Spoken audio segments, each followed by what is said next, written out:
is going to be a rant. Going to be a rant regarding my mother for the last 4 weeks. And you know what? We're just going to talk about it. Most of the videos that I have had since I had my shoulder surgery were done way in advance. The only one that wasn't done way in advance is when I did the video talking about my shoulder surgery after 5 days. And that was interesting because I actually did that video on a Wednesday. It went live on this channel on a Thursday. And by Saturday morning, my mother was in the hospital. Mom came home Friday night from adult daycare and she wasn't doing well. It was weird. I got her out of the wheelchair and she acted like she had forgotten how to walk. And that was freaky, and I couldn't hold her up because I only had one arm to work with. So I had to let her down, very easily on the floor. And then I called my neighbors, and the neighbors came over and they helped me out to get her in the house.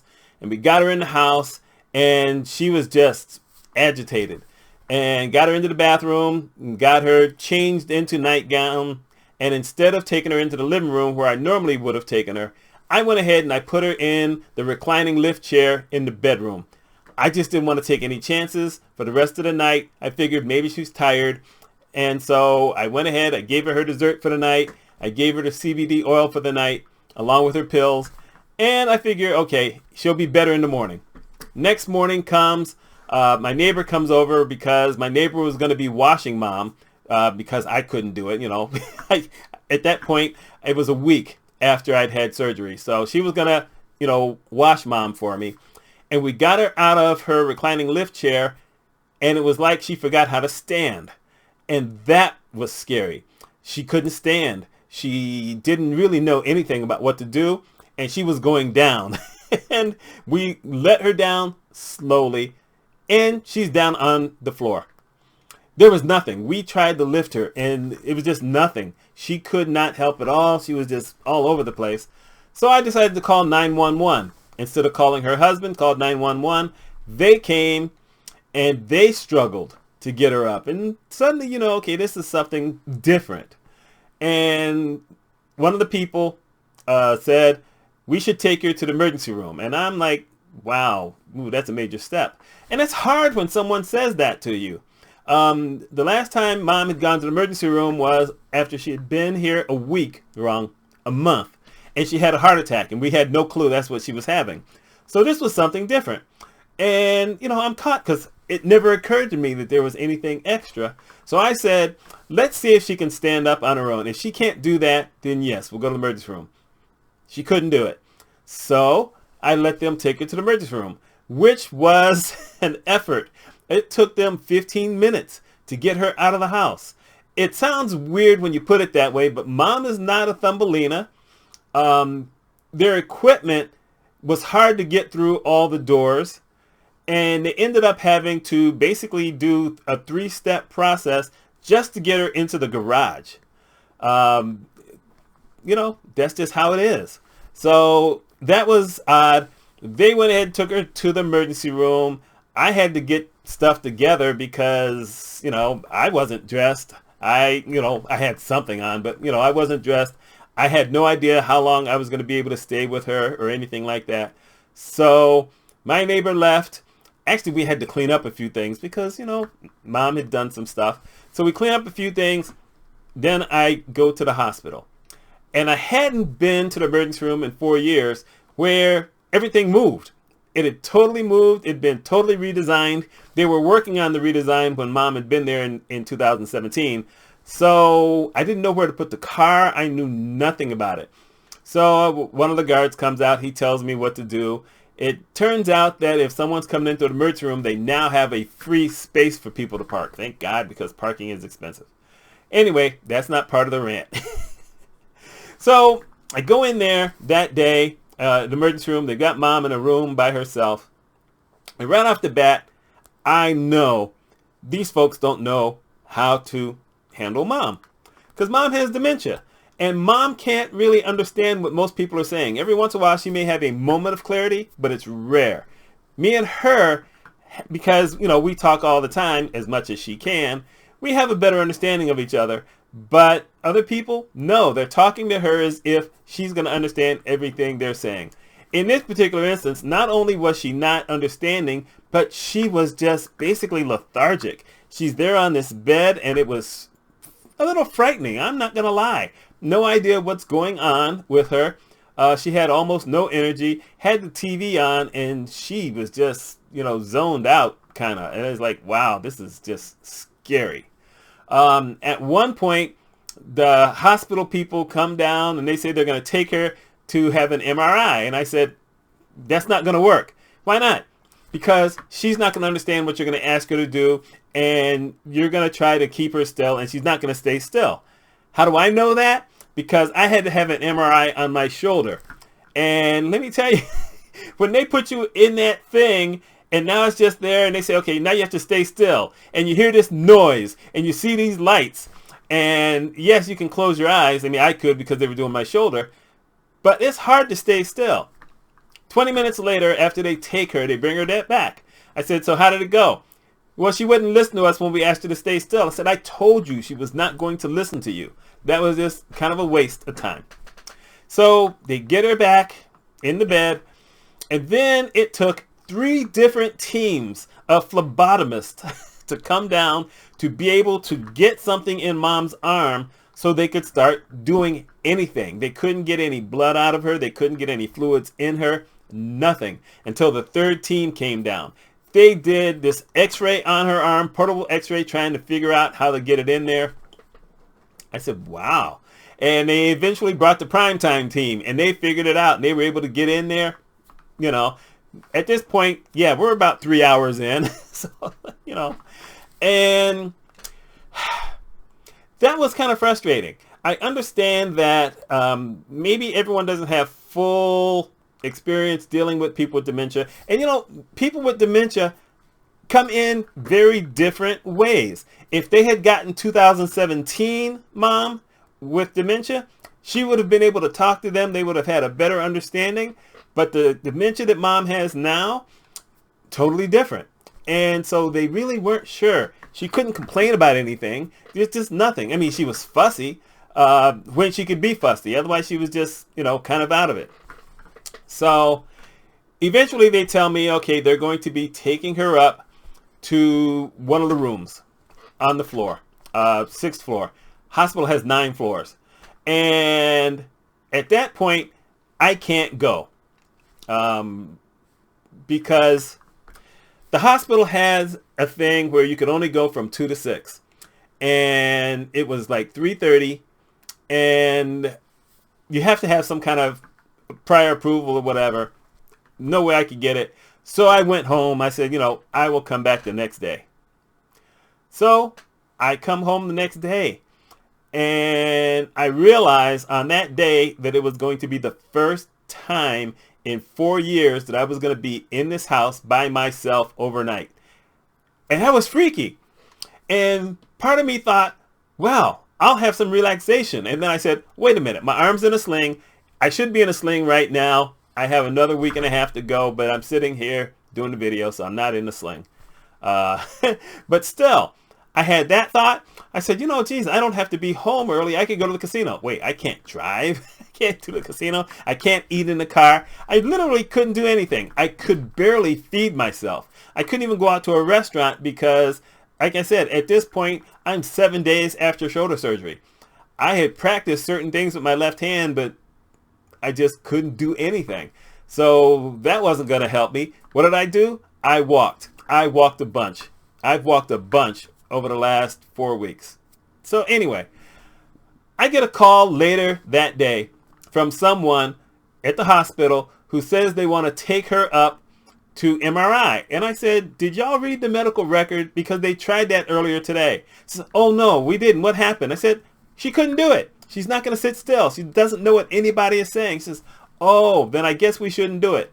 I've been in healthcare 38 years. I was a compliance officer for 3.5 years.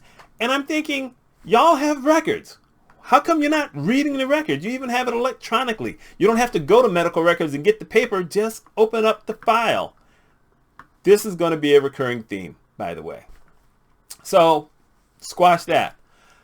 So I go see mom next day, I think I went there. I got there about 2:30, stayed till 4:30. Mom's still kind of out of it. At least they figured out what she had. It's a UTI. Look that up. I have to really understand a little bit better now. But so they're going to be putting antibiotics in her, and they're just going to keep this infusion on her. So she's still not fully cognizant of anything. They had brought lunch, and they said to me, yeah, we couldn't get her to eat the lunch. And I'm looking at this stuff they called food, and I said, I wouldn't eat that either. It just looked horrible. So I got to order her dinner, and I ordered, sorry about this, something feels like it's in my eye. Come on, get out of there. Nope, that didn't work. Yeah. So anyway, I got to order her dinner and her breakfast and lunch for the next day. I ordered chicken tenders. Why? Because Mom loves to eat chicken nuggets from McDonald's. She likes holding food in her hands. So I ordered that. And, a couple of other little things. Ordered cookies because she loves cookies. So there you go. I leave and I'm home about 45 minutes and I get a call from the physical therapy people. So they start asking me some questions. They say when she gets a little strength, maybe on Tuesday we'd like to try to do something. So I say, sure. So I tell them some stuff about the house. Mom has a reclining lift chair. She can walk.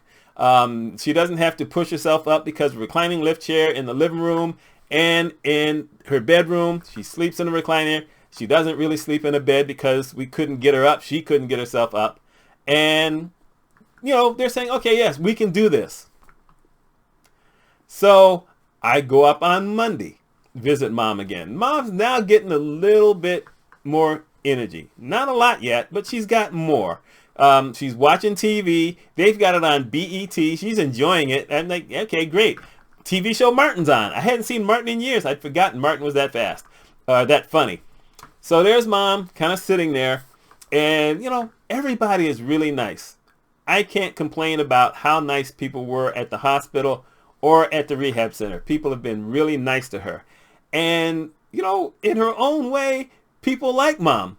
Even though she can't really talk, she's kind of cute. Mom is cute. Everyone won't say that about their mothers, but in this state, Mom is kind of cute. I mean, I laugh all the time at her. She doesn't like it all the time, but still, I laugh. It's a different woman than what I grew up with. So I go back up on Tuesday. And now it gets weird because I meet the physical therapist, and the physical therapist says, we don't know what to do with your mother. I said, what do you mean? He said, well, we keep asking her to help get us out of bed and she just won't do it. I said, she doesn't know what you're saying. It doesn't work that way. He says, no. I said, no, you can't ask her. She doesn't have arm strength. So there's nothing you can say to her. She's not going to be able to get out of bed. She can't help you. You have to figure out a way. So how do you do it? I said, well, at home, I've got these reclining lift chairs. I mentioned that when someone called me the other day. It should be in the medical record. Oh, well, I didn't get a chance to look at it. I'm thinking, I'm sorry, you're a hospital. You're in medical. You're supposed to look at the records before you go work on patients. I'm sorry, corporate compliance officer for 3.5 years. I know how this works. So I start to give a little bit of help. Luckily, another person came up because I'm in the sling. My arm hurts. Not drastically, but it still hurts a little bit. But I ended up still having to help them a little bit just to get Mom to stand. But we're able to get her up to stand. And she really doesn't necessarily want to do it, but she's standing. And they had a walker over there, and it was a walker that had 2 wheels and then just the 2 legs. At home, she has 4 wheels. But still, we get her to that. And then I said, okay, this is what I do. So I take the front of it and I say, Mom, let's walk. So we walk, and she takes very slow steps, but she's walking. And they said, wow, that wasn't necessarily so bad. I said, yeah, see, she can walk. She's weak right now. She's going to need some work, but there you go. So that was, did I say Tuesday? I think that was Tuesday. I go back up Wednesday. It's a new physical therapist who comes up and says, yeah, I couldn't get your mother out of bed. I'm thinking, did you read the medical record? Because we went through this yesterday. Says, oh, no, I didn't. I'm thinking, oh, come on, people. Someone's got to be reading these medical records. What's wrong with you? I'm thinking that. But, I did say, same thing. she's not going to do it on her own. There's nothing for her to push herself off on. She doesn't have the arm strength to push off of the mattress. Can't be done. Now, on this particular day, it's just the therapist and me. Luckily, this was not a little therapist. I'm not saying she was heavy or anything, but she was bigger than the other therapists who had been in there. So we got her standing. But it didn't last long because mom was all wavy and whatever. I've got one arm that I can kind of help with. And so that didn't necessarily work. We got her so that she could hold on to the walker, but there was just no walking. There was just no walking that was going to happen. So then she's kind of shaky, and the therapist wants to put her back on the bed. I said, wait, how about we just put her in the chair that's sitting right there? So we put her in the chair. Mom, immediate, her mood changed because now she's sitting in a chair. Mom doesn't like the bed. Truthfully, I don't sleep well in the bed, but I can't sleep in a recliner. So she's calm. I had brought what's called a fidget blanket, which is these blankets that they make for people with dementia or ADHD, whatever. So it's got all these things on it they can play with. Mom loves to destroy stuff. So, I had brought her that, and she's got the blanket, and she's happy, and there you go. It's like, she says, oh, she seems content. I said, well, yeah, she doesn't necessarily want to be in the bed all the time. And then I get another call when I'm home later on, and I have to talk to the doctor, and the doctor says, you've amazed people up here because you know some of the medical stuff and you know the code that's going to go in and the DRG and what Medicare will cover. I said, well, yeah, healthcare finance. That's what I did. I know, what you told me she has. I know what the DRG is for that. DRG is diagnosis related group. That basically says how they're going to pay the bill. And I said, this is a 3-day stay unless you add all the comorbidities. Comorbidities means you have to tell all the other things that are related to this. So, for instance, you have to add that she's got dementia. You have to add that she had the heart attack some years ago. You have to add that she's got high blood pressure. You have to add all that stuff so that Medicare will cover at least a little bit of the extended stuff. And based on everything that they were putting into her and tracking everything, now it says that, Medicare is going to cover it. But none of those people would know that. The doctor actually only knew about a couple of diagnoses, but once I kind of mentioned it to him, he says, yes, you're right. We're going to have to add all these other things. It pays to have a little bit of knowledge, and it gives you credibility so that when you're telling people certain things, they start to listen a little bit because you have proven in your own way you're one of them, even though I was not a floor person. I was a director. I was a corporate compliance officer, been in healthcare 38 years. I know some stuff. So Thursday is the day where they're telling me they're going to transfer her to a rehab facility because, she can walk, but she can't walk well. She hasn't really been out of the bed all that much. So they're going to send her to a place where she can build up her strength a little bit in walking. Sounds like a good deal. However, when I get there, she's got these gloves on, these mittens, I guess I'll say. And I thought, okay, that's interesting. What did you do? She can't tell me.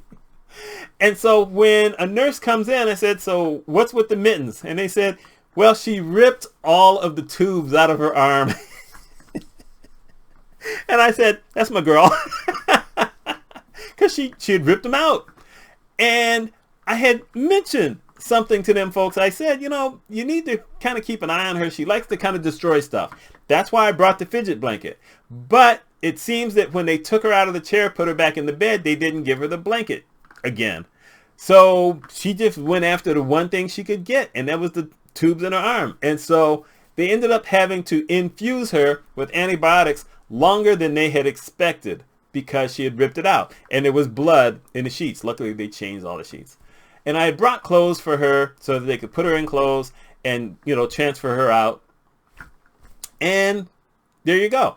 And she was going to a place where I got to pick which 3 places I wanted them to look at to see if they could send her to. And it was number 1 on my list. However, they checked number 2 first, but number 2 wouldn't take her. And I know why they wouldn't take her. I'm not even going to get into that. But the place I wanted her to go is the place she went because it's right in the same town I live in. I've been passing that place for many years, many decades actually. So I said, great, I'll finally get to see what that looks like in there because I never had a reason to go in before. So These folks had a 14-day quarantine. That was irksome. So wait, 14 days, why? Well, we have to isolate her and we have to make sure that you're okay. And I said, but I've had my shots. I've had both shots, matter of fact, but we still have to do it. That's our policy. So I didn't get to go see my mother for 14 days. However, in the 14 days leading up to my chance to see my mother, I spoke to folks on the phone maybe 4 or 5 times, maybe even 6. Because one, mom had her first COVID shot. I wanted to know if they were going to be able to give her the second shot. Which, the day she showed up, no. But the next week, they were getting COVID shots. And New York State had changed the law saying that they should be able to give the shots. Only problem is, mom had the Pfizer shot and they got the Moderna. So she couldn't get the second shot. Still, at least we had that conversation. I spoke to the physical therapy and occupational therapy people at least 3 different times. And I said the same thing every time. At home, she has a reclining lift chair. It lifts her all the way up. So all she then has to do is reach over, put her hands on the walker, and then we walk to the bathroom. 3 different times I said that. The first full week she was there, they called me and they were in the room with her. Yeah, we just had trouble getting her up. And I said, well, I mentioned in the record that she uses these reclining lift chairs at home. Oh, I didn't see that. And once again, I'm thinking, did anyone look at the medical record? Because, nursing homes have medical records also. The following day, I called and spoke to the director. And I said, I'm a bit dismayed to find out that they're not reading the record. They asked me the same question that I've answered multiple times. So she looks at the record. She says, you're right. It's in the record. Duh. So it's in the record. That was frustrating. Then I finally get to go last Thursday for the first time. Not because quarantine was over. Because the way they had it, quarantine would have been over so that I could go on the Friday. But they called me because they wanted me to come in and help them with what they were trying to do, physical therapy on mom. Which I thought was weird, but okay, fine. I'm not trained in physical therapy, but I know stuff. So I go to the hospital last Thursday. And I get the same question again, the same thing again. Well, we can't get her to get out of the bed and we can't force her to do it. And she's agitated, whatever. And I'm thinking when I first get into the room, well, y'all have the TV on one of those music choice channels on cable on gospel, which means she's basically got a black background on TV playing music that she doesn't listen to. There's no action on the TV. Mom loves TV. She likes to be engaged, even if she's not totally sure of everything that's going on. So I had changed the channel. So now mom is at least a little engaged, but she was very agitated. And I get to find out later on, like I said, they couldn't get her out of bed. That basically meant that she was at a rehab facility for 2 weeks and they couldn't get her out of bed. And that's not totally accurate. They have these big lift things. They're, kind of a pneumatic lifts. So they put a band around them and this machine lifts her up. So it stands her up. But after that, they didn't know what to do with her. They couldn't get her to do anything. So then they had to put her back on the bed. I did leave one thing out. The day before I went, I got a call at 6:28 in the morning. Now, I actually woke up a minute later, but in the bedroom with my CPAP on and earplugs in. So obviously I didn't hear the phone, but I called later on saying, your mother's okay, but we'd like you to call and ask the people on the first floor, what happened. And when someone calls you that early in the morning, says your mother's okay, but that's not a good thing. So it turns out mom had fallen out of bed early in the morning. And the funny thing about that is the day before I had called and I talked to one of the nurses on the floor And I said, how is my mom sleeping? She said, oh, she's sleeping fine. She sleeps well throughout the night. And I said, really? She's never slept well through the night at home. I give her CBD oil, but mom has restless leg syndrome, and she just has this habit where she wakes up during the night. But at least at home, she doesn't get out of the chair because I've got it set up so she can't get out. And so, oh, well, she's been sleeping fine. Then the next morning, she has fallen out of the bed. Mom ain't sleeping fine. Y'all just aren't checking on it. Luckily, someone checked on her sometime between 5 and 5:30 and found her on the floor. And yes, mom had a bruise. She had, no cuts on her. So anyway, here we are this Thursday. I'm in there with them. And she says, can you help us to get her up? I said, well, let me ask you a question. And mom's got these socks on. I said, have you put the shoes on her that she came here in? Oh, no. Do you think we should? I said, yeah, I think you should. Because the shoes have rubber soles. They grip the floor. At home, I have a rug. But even with the rug, most of the time, mom has the shoes on, except when she goes to bed. So they put the shoes on her. Now it's time to try to get mom up. Betty, we're going to try to get you up now. Can you push? I said, she can't push. One, she doesn't know what you're saying. And two, where does she have to push? You don't have guardrails on the bed. There's nothing for her to push up on. So I help. This is a bad idea. I've got the sling on. I've been to physical therapy. My arm hurts a little bit. I can lift with the left arm. So I'm trying to help her lift with the left arm. But mom is agitated. And she's in this mode where she's going to fall back. So what do? Because I'm worried about my mother falling back, even though it's on the bed. I bring my right arm over and lock it to my left to try to hold her up. Bad idea. That hurt. But we got her back on the bed. And I said, God. And she says, oh, I'm sorry I put you in that. Let me get one of the, clerks to help us. Thank you. So anyway, we now go through this process where those two are trying to pull her out of the bed. And they kind of get her up, but it's just not going to take. And I said, I did mention in the record, people I've talked to, she has a reclining lift chair at home.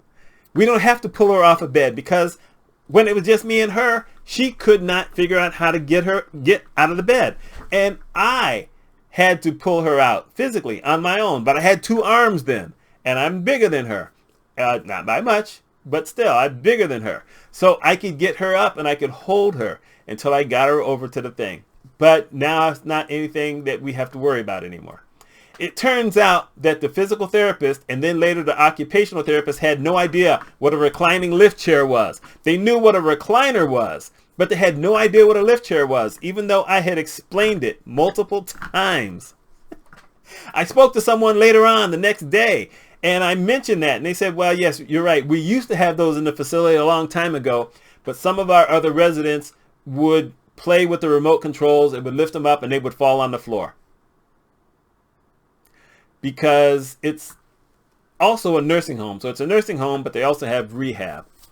So these folks had never seen it. Now they're young. And truthfully, I kind of forgave them for that because I had no idea such a thing existed until my mother had been here a year. When my wife at the time mentioned something, I said, wait, what? And then she took me to a furniture store and they indeed had these things. So there you go. I gave them a break, although part of me kept thinking, well, you're trained in this. I was just a guy trying to take care of his mother. So anyway, we do this first thing. They bring their lift thing to get her out of the bed. They stand her up. And they say, okay, Betty, we're going to bring over the roller. They don't call it. I call it a walker. They call it a rollator, whatever. So they bring this thing over, and I see the problem right off the bat. This lift thing, this pneumatic lift thing, they put a belt behind the back of her. They wrap it on tightly, and then it lifts her up. But there's this metal barrier in front. So even if she gets her hand on the walker, what's she supposed to do with it? She can't get both hands on it, and there's no one that's going to be able to hold her long enough. So that doesn't work. So they put her back down. And I'm there with them, and it's frustrating. I'm thinking, my goodness, she's been here 2 weeks. I'm thinking that she's been walking this whole time. She has not done anything in 2 weeks. And then the therapist finally says, you know, maybe we can get her up and get her in the wheelchair. I said, wait, where? And she said, well, we have a wheelchair over there, which I had passed and I hadn't thought of. I said, well, yes, a wheelchair will work because I have a wheelchair for her at home. And I don't use it necessarily in the house, but when she goes to adult daycare, I take her out, I put her in the wheelchair. When she comes home, she's in the wheelchair. And the wheelchair has arms on it, so we can push her up. So they use the lift thing, they turn her around, they sit her in the wheelchair. Now, mom isn't as agitated anymore because now she's sitting down, just like at the hospital. So we now move the lift thing, and I say, okay, hey mom, let's get up. She puts her arms on the thing and she pushes up. And I take one arm because I just happen to be thinking about it. The therapist takes the other. Now mom is standing up straight. And so as the other aide, could you bring over the walker? Because like I said, that's what I'm calling it. So the walker comes over. Mom's a little shaky because at this point, mom hasn't barely walked for 3 weeks. But she puts her hand on the walker. Now she's got both hands on the walker. She's standing up straight. She's a little nervous, but like I said, it's been 3 weeks. And so they're saying, well, very good, Betty. I said, hey, mom, let's take a walk. So I grab the front of the thing and I start walking, and she's walking. It's just, well, look at that. She's walking. You people nuts. And then the occupational therapist comes in and she says, Betty, you're walking. That's the first time I've seen you walk. It's been 2 weeks. It took me to come here for us to figure out how to get her walking. Y'all are trained on how to do this. Then the physical therapist leaves, and now it's just the occupational therapist. She said, well, let's take your mother into the bathroom. Now, mom has not been to the bathroom in 2 weeks. They've been doing bed stuff. I'm not at that stage yet. I'm wondering how I'm going to handle it if it ever gets to that point, but still. So we get her back in the wheelchair and we take her to the bathroom. And they got commodes on stools. That's what I call it. And they have 5 different sizes. And the occupational therapist decides that you got to put mom in the tallest one because it's the only one that's got arms on it, because she has seen that mom can help to push herself up. But mom also needs something else. So we go through this rigmarole of mom holding on to a bar. Because will she hold on to a bar? Mom holds on to anything. Hey, mom, grab that thing. And she grabs it. And she's holding on to it. Then we get her up and mom's fine that way. But now we're kind of struggling to get her on this commode. Why are we struggling? Because the commode is 20 inches up. Mom's knees, from her knee to her feet, are 18 inches. Which basically says the commode is 2 inches higher than what mom is used to trying to get into. So we have to slightly lift her up to get her up there. She ain't happy about that. I'm not happy about that. One good arm. So we get her on it, but she's not quite there. So now we have to struggle. And I'm thinking, how come you couldn't have brought someone else in here to help us out instead of me trying to do it? But we get her centered on the thing. And she's swinging her feet. And I'm thinking, this just can't go well.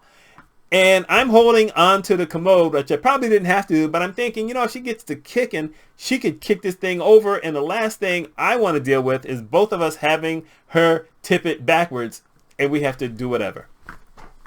So there's this now that we're doing. And mom is struggling. Mom has bathroom issues to begin with, but mom is struggling, and suddenly it hits me that mom might be trying to have a bowel movement and she can't do it. At home, when mom is here with me, I give her prune juice every single day. And if mom is even struggling a little bit, I mix up Miralax. But they ain't done none of that. I know they haven't done any of that. I found out the next day when I called and spoke to a floor nurse and asked her to look through the record. And she says, well, she seems to be going regularly. Is regularly every single day? No. Then she's not going regularly for her, because mom has had issues, medical issues on this in the past. So she does whatever. She does not have the bowel movement. There's nothing I can do about that. So we have to slightly tip her forward again so we can get her off this thing. It's just a mess. Like I said, I'm in here with professionals who are supposed to know how to handle this stuff, but they didn't know how to handle mom. And I will say that I was disenchanted. So we now take her back to the room. And I said, hey, instead of putting her back in the bed, how about we let her sit in this chair? They had a chair just like they had at the hospital. So we sit her in the chair, and mom's sitting there, and she's not agitated, and she's comfortable. And she says, well, so she can sit in the chair. I'm thinking, the chair's been here forever. But see, they didn't know what to do with it. I wasn't there because I wasn't allowed to come. But now mom is comfortable. Give her the fidget blanket, and she says, oh, she likes that. Yeah, I think we have more downstairs. I said, no, that's hers. I bought that. Oh, you did? Yeah, I bought that. And it costs enough money. I have a better one at home, but I wasn't bringing the good one. So that's hers. She said, oh, well, we'll probably label it. I had to think about that for a minute. I said, okay, as long as they label it underneath, they better not write on the front. Although, truthfully, if they put her name on it, it's hers.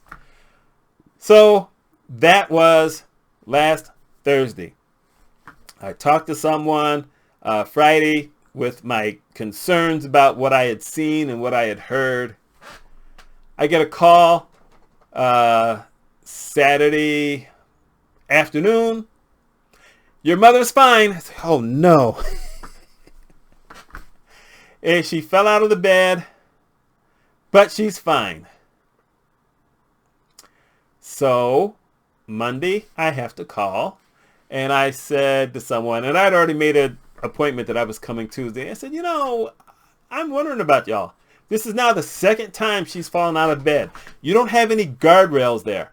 I don't know how long you're leaving her alone, but have you thought of anything to do? I said, for instance, when I'm at home, yes, she doesn't sleep in the bed, but I have her sleep in the reclining, the reclining lift chair, and I put these pillows under her knees because she can't move. If I do that, and the lady says, oh, that's not a bad idea. We should try that. Why am I coming up with these ideas? Y'all are supposed to be the professionals, the medical professionals. You're supposed to be trained in this. But there you go. So I go up to see mom today. I'm doing this video on a Tuesday, even though it's going out on a Thursday. And they bring her out to me in a wheelchair. And she's better than she was the week before. And someone is telling me that she's been doing a little bit more walking. But I'm slightly troubled because when it comes to nursing homes, and they're going to be covered under Medicare. Medicare will cover you for 100 days, but they have the first 20 where you have to do an evaluation. And if they're showing improvement, then they can get more days. If they're not showing improvement, then Medicare cuts it off at 20 days, and then you got to get her out of there, or you as the family member or whatever have to start paying the bills. Well, since she didn't get out of bed for 2 weeks, all she can do is improve. So I know she's going to be there a while longer. They're actually happy about it because I don't get to sling off totally for another week and a half at least. And they were worried about that. And they said, we're not sure that we can send her home with you. I said, I'm not sure you really have a choice if I need her to come. Which I did say, because even though I only had one arm, I've got someone who can help me. If they weren't going to do anything better, I'd have just figured it out. So I talked to someone today, and I did that because I thought I would be able to talk to a therapist while I was there and find out how she's been doing since last Thursday. But it turns out they were all doing therapy at that time. So they said, call. So I call, and I get the director again, and the director says, well, they're down on the floor still, but they were hoping you could come in again. And I said, okay, why? They said, well, they've been doing some things, but they just want you to come in and see what they're doing and see if everything is going well. I'm thinking, I'm still just like the guy. I'm the guy at home. Y'all are supposed to be the experts. You're supposed to do it. But I get to go in again. They made the appointment. So I'm going in again Thursday morning this time instead of Thursday afternoon, which means the therapist will have time to be there with me The occupational therapist was actually going to be stepping away from it, so it's just going to the physical therapist. I guess they just want to see if she is at her main line. In other words, whatever we have her walking now, is this how she was when she was at home? Really, that's the best I'm expecting, is her to be able to walk like she could walk before she got sick.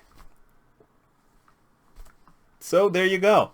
So even though these folks wanted to give me grief in coming in, they're bringing me in again. So I was frustrated when I left there. Matter of fact, I was so frustrated, I tried to go to IHOP. We had an IHOP just open up, and they told me we've got a 20-minute wait. And I'm looking around wondering where all the people are for this 20-minute wait. And I guess they had people waiting in their cars. I said, I ain't got time for that. Because I hadn't eaten. Because, I woke up at 6 and I just hadn't been able to eat. Hadn't gone back to sleep. Hadn't been able to do anything else. So then I went to a Friendly's restaurant. We still have one in town. And I got a lunch I probably shouldn't have gotten. That would have had a lot more calories had I eaten all that came on the plate. And then I ordered this dessert that if I had ordered the dessert the way it was supposed to be, that would have been 1,800 calories.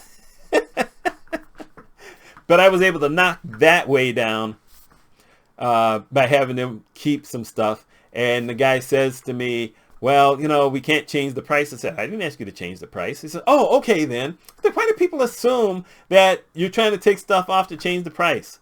I mean, maybe there's some people who gripe about that. I don't know, but I knew what I was doing. And it was wonderful. And I started feeling better. And I'm glad that I needed to start feeling better.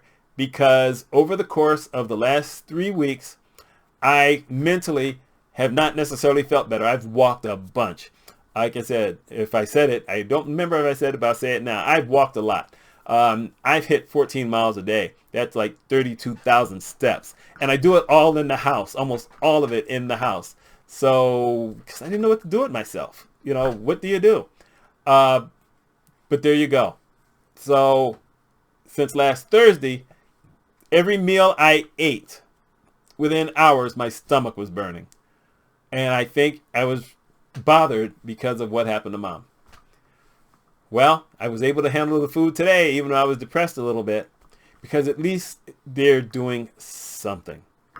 And that's the best right now that I could ask for, is that they are doing something. I met a couple more people. They were nice. There was one lady who came in to visit her loved one, and she brought her grandchild. It's the 6-month-old little boy, and it's the cutest thing. And when they brought Mom in, and Mom, whatever, she sees the baby, hi, and she's waving at the baby. And then when the other lady who was a resident there left, I said, ma'am, I hate to ask you this, but can my mother see the baby? And then the baby comes over, and now Mom is just seeing the baby, and she's rubbing the cheeks. And I said, how funny that is, because I do that to Mom's cheeks. And she, pushed his nose, and I think I push her nose too. And so Mom just enjoyed seeing the baby, and this joy on her face for seeing the baby. Even though I left depressed, I also left with that in my mind. Because that tells me, you know what? Yes, Mom is not far out there. Yes, we may not be able to communicate. She may not be able to communicate to almost anybody else, but she still loves babies. And she loves puppies when she sees them on TV. That's not a bad way to go. Anyway, this was my rant. And I hope that y'all who watch this have picked up a couple of things. One, you've got to get medical people to listen to you, but you can't go in totally emotional, because if you go emotional, they're going to stop listening, and you're going to be more upset because they're not going to listen to you. So you go in, you tell them facts, you try to get them to understand. If you have to say it again, you have to say it again, because you have to advocate for your loved one. If they're in the hospital, if they're in a nursing home, if they're in a rehab facility, because they can't always take care of themselves. And like I said, I got 38 years, and just seeing what I saw, I knew it was like that. But when I was corporate compliance officer, we were able to change some of the habits of, the medical personnel. And now part of me thinks I'm helping these people change some of their habits. And that's not my job. They're not paying me for this, but I need them to take care of my mother. So there's my rant. I have no idea how long this is because doesn't tell me while I'm recording. Y'all let me know what you think. Let me know if I'm nuts. But there you go. My name is Mitch Mitchell. Hope y'all have a wonderful day.